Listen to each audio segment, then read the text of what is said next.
Good evening, ladies and gentlemen, and welcome to the University of Edinburgh. Welcome to the Medical Detectives Lecture Programme, which is part of the University's programme for public understanding of medicine, and I hope that you will enjoy yourselves this evening. The Medical Detectives Lecture Series is inspired by the work of Conan Doyle, who was a medical student here in Edinburgh around the time that this lecture theatre was in regular use, as it has been to this day. It is the most uncomfortable one that we have functioning. And he, of course, said, he, as you will all know, devised the character of Sherlock Holmes. And he said that he got his idea from the way that the people who taught him medicine worked, picking together bits of evidence and adding them up to make a picture. And, of course, that is how he wrote his books, but that is how medical advances are still made. And how these medical advances are made and what they are is really what these lectures are about. Our speaker this evening is Professor Stephen Wigmore, who is the Professor of Transplantation Surgery, and he is going to talk on the case of the vanishing yellow man. Stephen.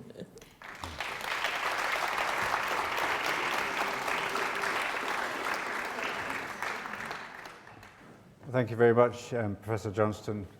Ladies and gentlemen, it's a great privilege for me to be invited to give this lecture, and it's a great series of lectures to come to. Sir Arthur Conan Doyle was quite an intriguing person. He was trained as a medical student in this university and then chose a different career, as more successful as a writer than as a doctor. But he was a very interesting man, and there are lots of fascinating and very interesting quotes that he left us. When I was researching a little bit about Conan Doyle, I heard this story about him which I found quite amusing. And when he was a high-spirited clinical medical student towards the end of his training, he signed up to go on a whaling ship out of Peterhead. And not only did he look after the crew on this voyage, which went towards Greenland, but he also went whaling in a boat. And he fell out so many times that he was given this nickname of the Great Northern Diver, which is the reason for this bird there. So as Professor Johnston said, Conan Doyle was very impressed by the incisive and interrogative minds of some of the professors who taught him, and no more so than Joseph Bell, who's shown here in these beautiful portraits which hang in the Royal College of Surgeons of Edinburgh. And Bell was a prominent educator and actually was Conan Doyle's boss in 1877 when he actually worked directly for him. And he went on to be president of the College of Surgeons, and this is actually Joseph Bell sitting in the high chair there. So quite an imposing gentleman. You can see there are two members of ZZ Top in the college council at that time. So the question, I guess, that you're all wondering is, who is the yellow man? And this is the yellow man. The yellow man is someone with cirrhosis of the liver, a serious condition, often fatal. And the vanishing, where does that come from? Well, these are mortality statistics for cirrhosis for Scotland in the green, Europe in the blue, and England and Wales in the red. And you can see that we have a major problem. There's an epidemic of cirrhosis, and it's a very unpleasant condition which is often fatal. And so yellow men are vanishing, and women, because they're dying. And we don't want to see yellow men, we'd rather have pink men. And this is what this lecture is really about, how we approach the problem of liver failure and deal with it. So just to explain a little bit about cirrhosis. Cirrhosis can be caused by lots of different factors. So the body's own immune system, viruses such as hepatitis B or C, alcohol, which we read about in the newspapers, and more recently there's been an increasing association between cirrhosis and obesity. So all of these disparate factors can lead to the same condition, which is quite intriguing in itself. And the reason that they do this is because they all share common actions. They all cause repeated insults to the liver, resulting in cell death, which in turn causes scarring. And the liver is the only adult organ which is capable of regenerating, and it tries to regenerate, to restore itself. And that's why you end up with these bumpy nodules in the cirrhotic liver. The nodules are actually areas of the liver that have tried to regenerate, and because they're bumpy because of all the scarring around them, which restricts the normal formation of the liver. And so if we look at a patient with chronic liver disease with cirrhosis, over the course of their disease, which may take many years, the liver will become more nobbled and gnarled, it'll become smaller, it'll become resistant to blood flow through it, and its function will deteriorate to a point where it fails completely. So this is the natural history of cirrhosis. And the symptoms of cirrhosis, jaundice is the most obvious one because we can see it with our own eyes, but it's a much more complex disease than that, and it affects all of the different organ systems of the body. So our muscles become weak, we develop fluid in the abdomen, the patients are at risk of bleeding from the intestine, they become confused, their brain doesn't work properly, and they become susceptible to infection. And any one of these, or a combination of them, more commonly, can be fatal. So this is a nasty, progressive, long-term condition. So we don't really need Sherlock Holmes to help us with the diagnosis, because the diagnosis is relatively straightforward and it's relatively easy to make. The question that's more difficult and complex is, what are the treatment options?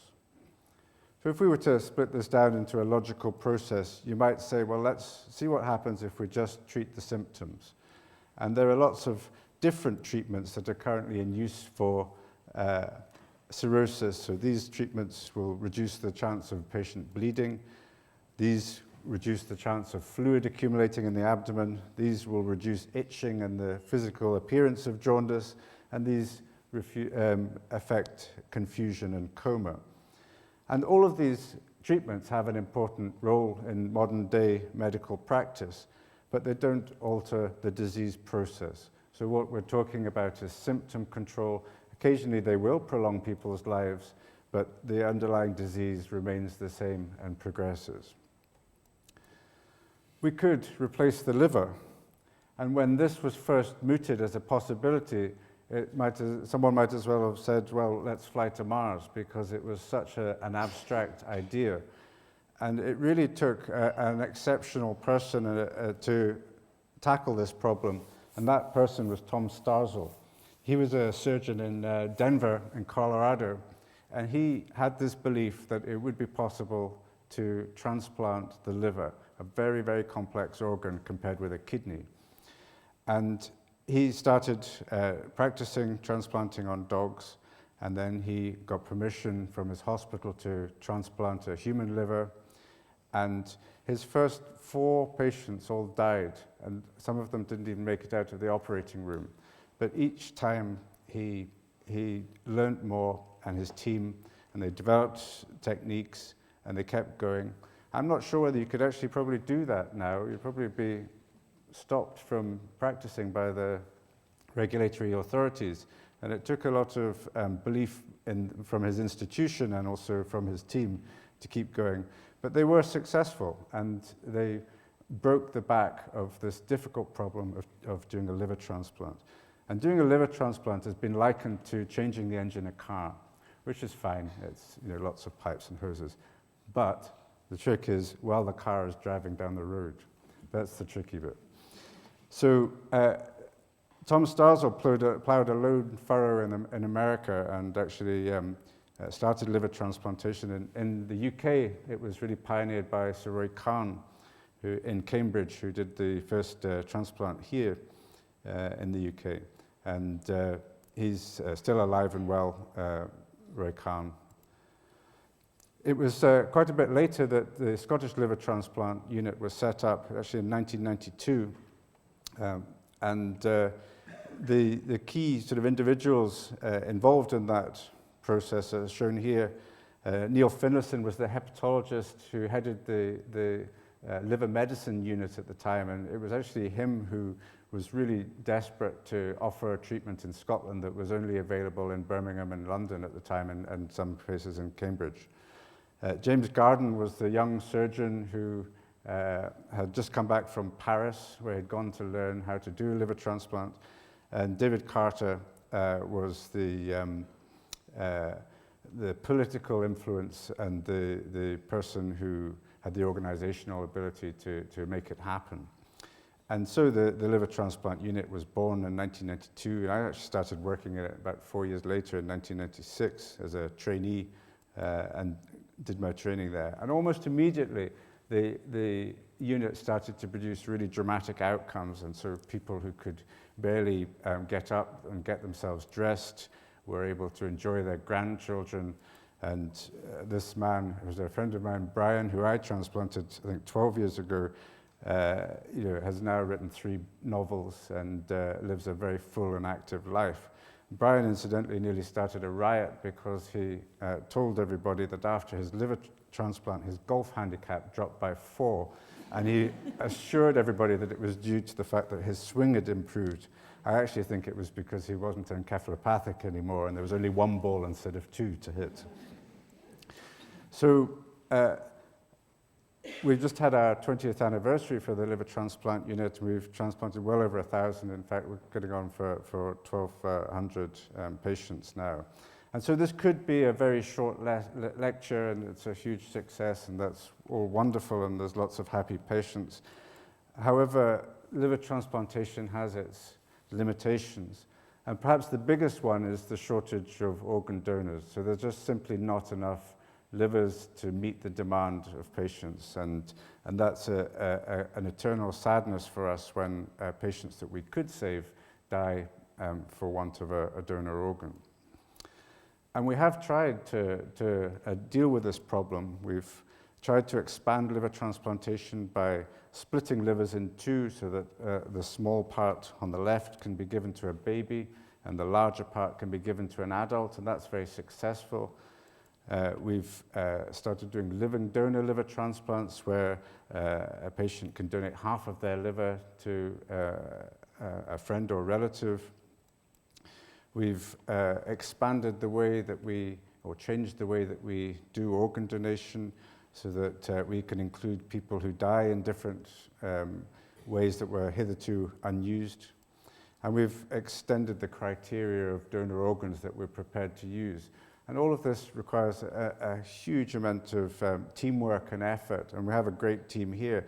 But even with this, it's not possible to get anywhere close to meeting the demand. And transplantation, while it's a wonderful thing to do, is limited by the lack of donors. So we could look at this in a slightly different way and ask the question, can we learn anything from Prometheus? I'm sure you all know the story about Prometheus. So Prometheus stole fire from Zeus and was punished by Zeus by being chained to a rock. And an eagle was sent down every day, here's the eagle here, and would eat his liver. And the liver would regenerate overnight, and then the eagle would come down again and eat his liver again.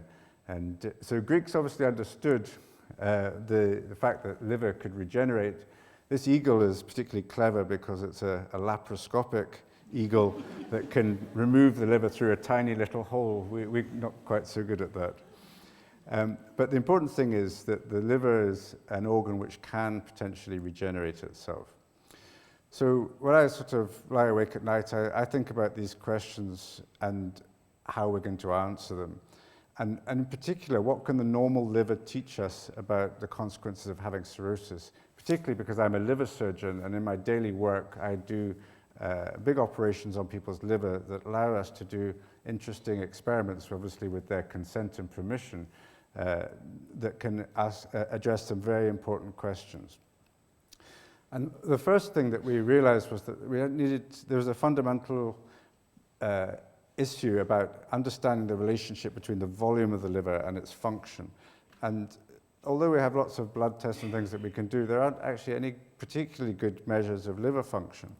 And so we had to develop some new technology to help us do this. And what we did was to make three-dimensional computer models from people's scans of the liver, and then we were able to actually operate on them on the computer workstation rather than on the body to create surgical operations that then allowed us to measure the volume of the different components of the liver. We had to create a whole new terminology to do this. So this is a three-dimensional model of the liver on the right panel, and on the left you can see the actual liver remnant in this patient, and they've had 3/4 of their liver removed for a cancer operation. And the graph at the top here shows the very good correlation between the computer prediction and the actual measurement. So for the first time, we've got a really good way of getting a handle non-invasively in patients on what their liver volume is. So once we could do this, we asked the question, how much liver tissue do you actually need to survive and function? And the first way that we looked at this was by using a clinical biochemical score of liver failure. And we looked at our patients who had had various different magnitudes of liver resection and looked at what happened in terms of their liver failure score. So effectively, you could remove up to about 70% of someone's liver with a relatively low risk of causing them liver dysfunction or liver failure. But beyond that, there was a very high incidence of liver dysfunction, liver failure. And actually, the figure that we came up with was around about 26% of normal liver. So that's quite an important thing to know. Then the next question we asked was, does loss of liver cause metabolic failure, or can the metabolism of the liver actually adapt? And so in another group of patients who were undergoing a major liver resection, we actually measured their urea synthesis. So this is the volume of the liver before and after resection dropping by 50%. And this is what happened to urea synthesis. So absolutely nothing happened. And when I first saw this, I thought, oh, that's a bit disappointing, until I remembered, of course, that we've only got half of a liver. So if you actually look at what's happened to the liver urea synthetic rate per gram of liver tissue, it's doubled. And this doubling happened instantly.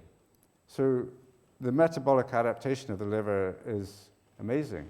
It happens instantaneously, and it can really ramp up its activity to cope for loss of tissue. And if you sort of follow this curve out, what you see is that the liver compensates and compensates for loss of volume to a critical point, this tipping point marked by the blue arrow, and then it falls apart, and the metabolic compensation can't happen anymore. And so this again comes out at about 27%, so very close to the other figure that we calculated. So using two different technologies, we've really shown a very similar critical liver volume. We then tried to look to see whether loss of liver caused increased infection risk. And essentially, it does. So if you have less than 30% of your functional liver volume left, you have a much higher risk of infection or severe sepsis, which is a sort of a worse form of infection. But we couldn't actually use this test specifically to predict a volume at which that happened. So this is all very interesting to me, at least. I hope it's interesting to some of you. Because in evolutionary terms, responses to infection are very strong drivers for adaptation. And so particularly this association between the infection risk and the liver regeneration became quite compelling for me. So we decided to design another new technology because we had no way of testing the immune function of the liver. And so what we did was to make some little microspheres out of human albumin and label them with a little radioactive probe, which is the technetium-99 there. And you can see what they look like under an electron microscope here. And in this bottom panel here, the green fluorescent things that you can see are liver immune cells which have actually taken up these particles. And then this is the actual liver under a gamma camera, showing that about 96% of the label that we give ends up in the liver in these immune cells. So it's a good way of targeting the immune cells. And we asked this question, so if you remove normal liver tissue, what is the effect on macrophage clearance of simulated bacteria? And to do this experiment, we did this test with a technician the day before a major liver operation, the day after, and 7 days after. And the study group had more than half of their liver removed.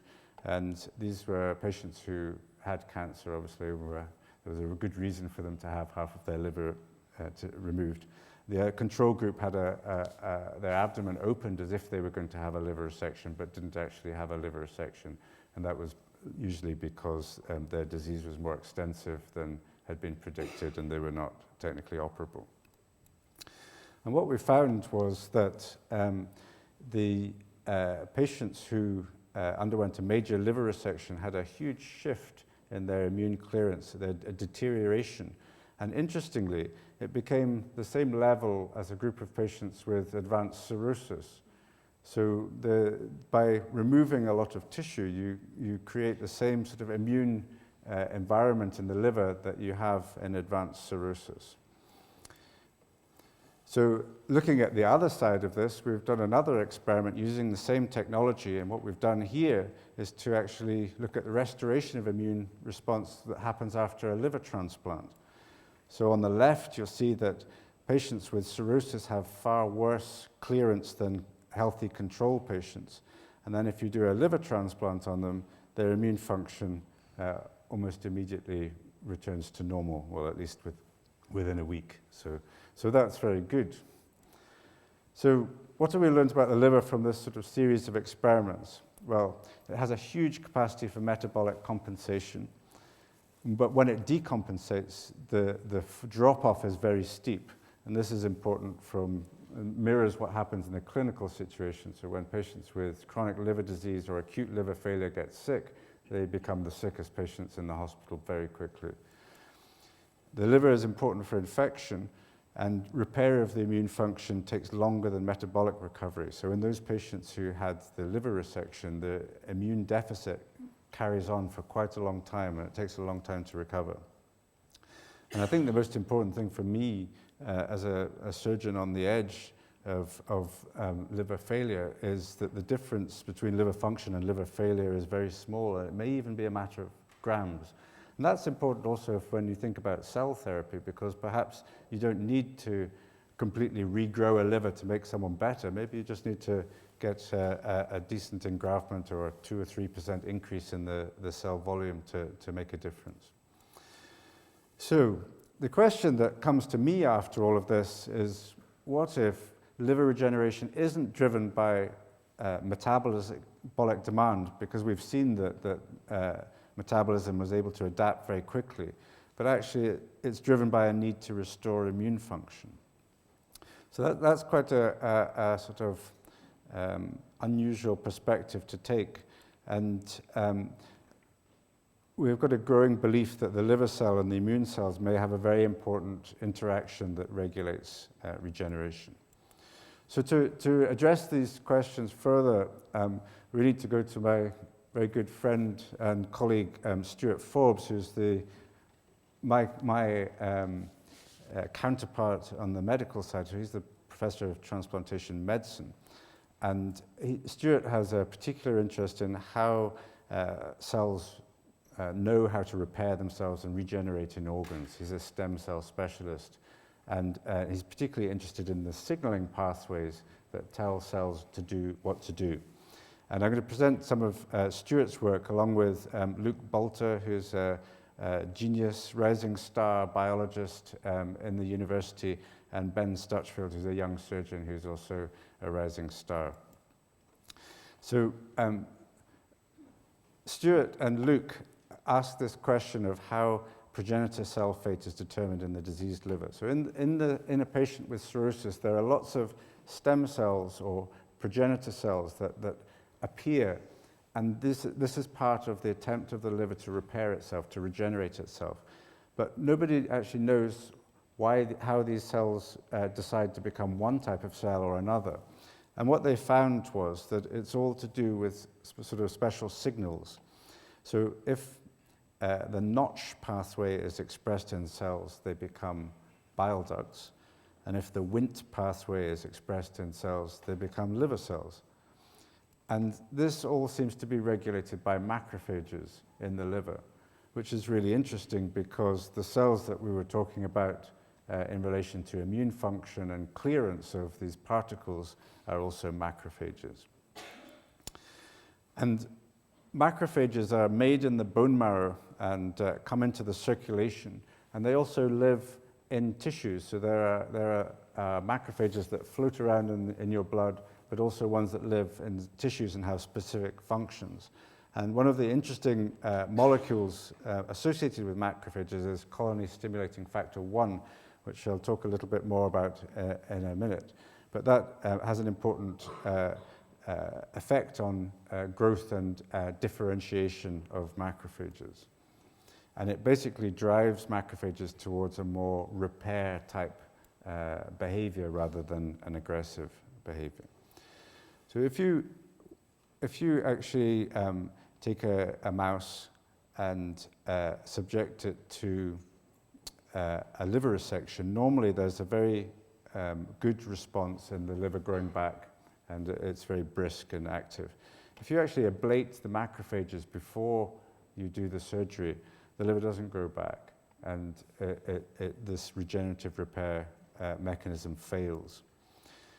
If you look at this product that I talked about, CSF1, that's actually made by macrophages, and you look at a CSF1 deficient mouse, so this mouse has macrophages, but it doesn't have this macrophage factor CSF1.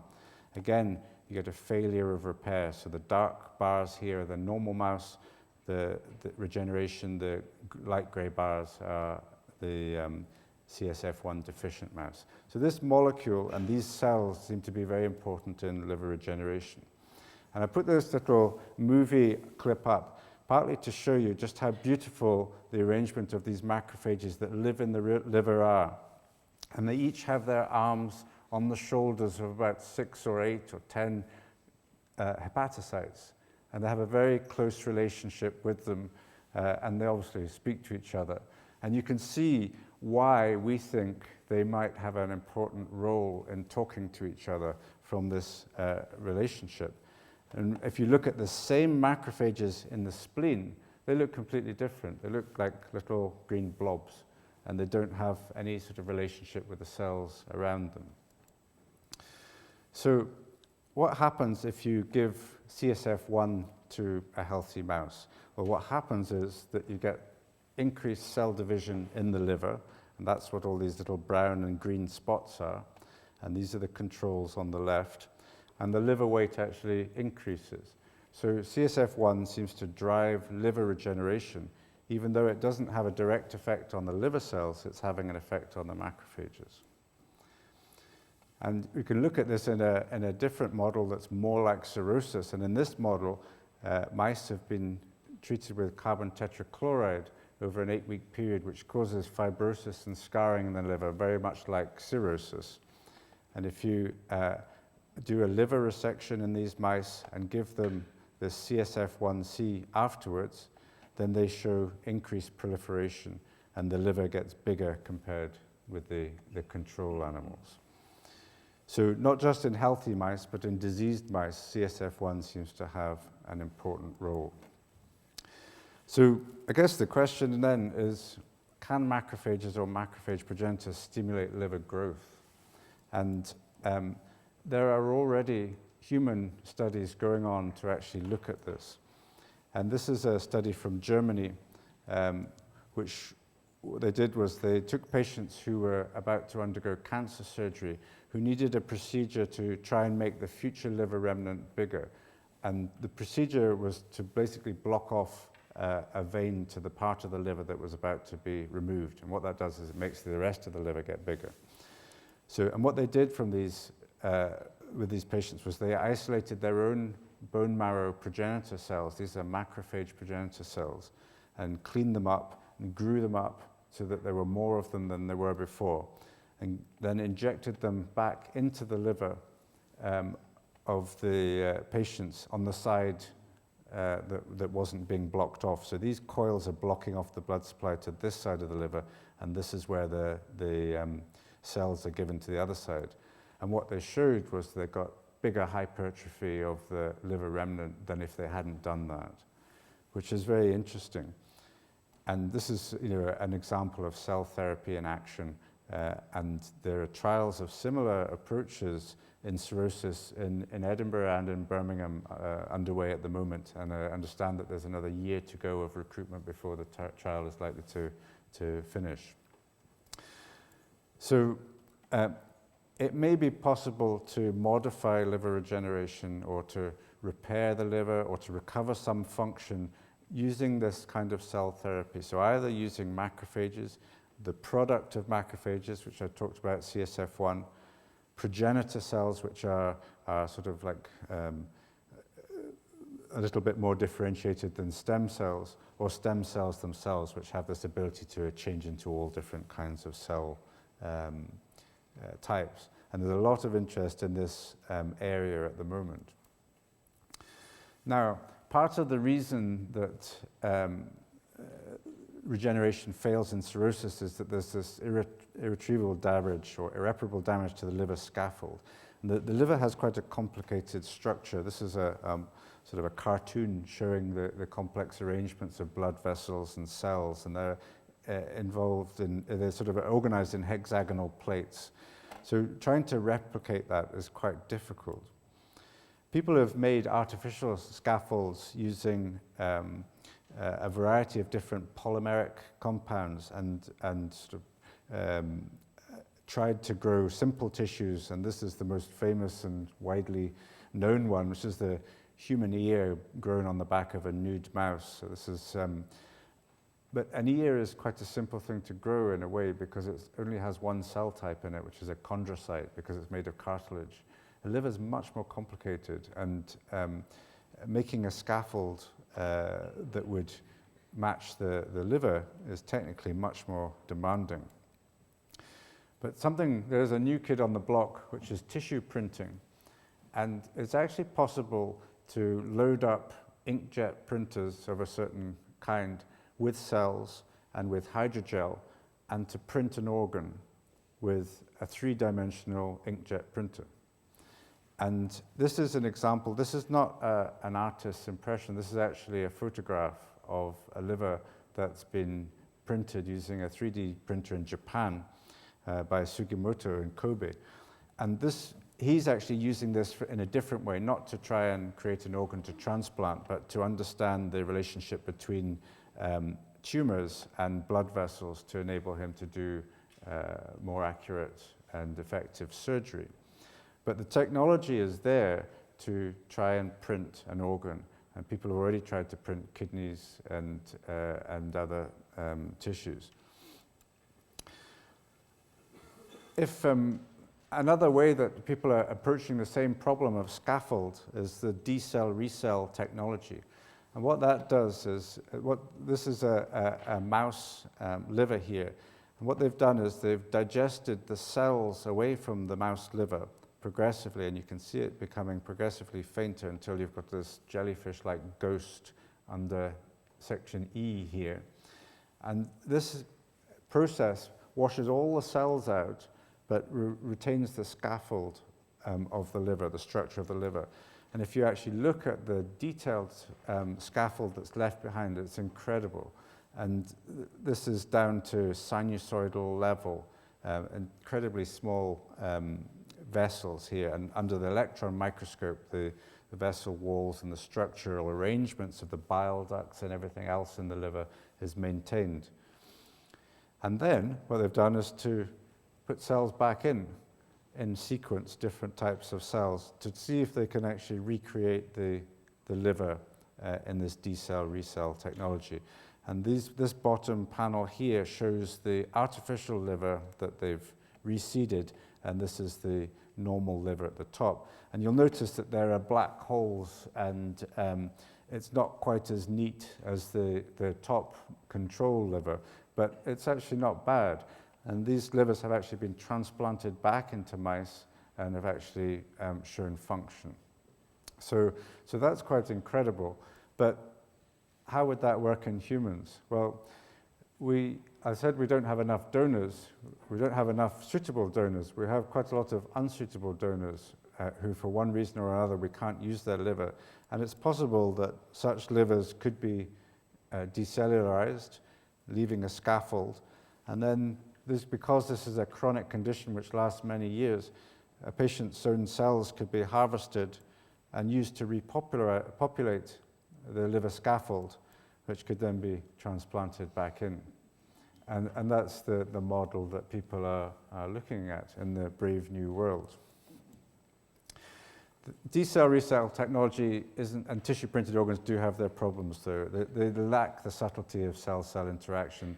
Usually, it's impossible to recreate, particularly the immune cell compartment and the progenitor and the niche compartments, which contain all the stem cells.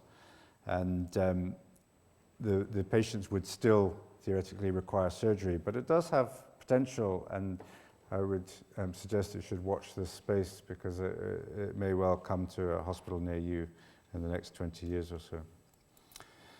So what is the future for our yellow man?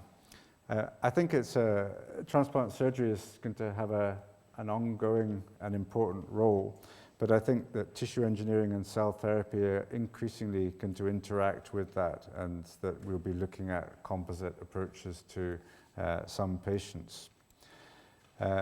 We may even be able to tailor our approaches to cirrhosis, so that if you detect a patient very early who is likely to go on to develop liver failure in the future, we may be able to modulate their cells, since we now understand what the signaling pathways are, to prevent disease progression. If people present with intermediate disease, we may be able to program cells to actually repair the disease, including the scaffold. And if they're so scarred and late, then conventional transplantation will continue to have a role, but we may also be able to harness some of the power of tissue engineering and cell therapy to create new livers or new parts of livers to help patients.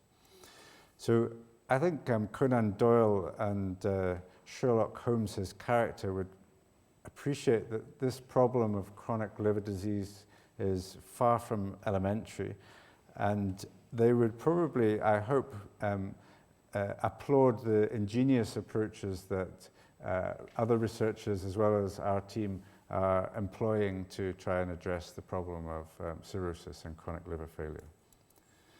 Thank you very much.